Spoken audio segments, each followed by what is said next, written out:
A simple application for this flavor, cacao, cinnamon, your CocoSpice SuperMix flavor, would be just make coffee, your morning coffee. I would use French press as opposed to the regular coffee makers. There's a lot of plastic parts to it that goes in your coffee, and you know, it is microplastic.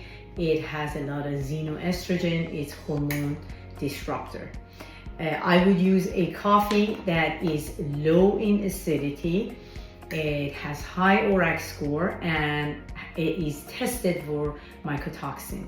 If, of course, you want it to be organic. Most organic coffees don't have all of these criteria. This is a good brand.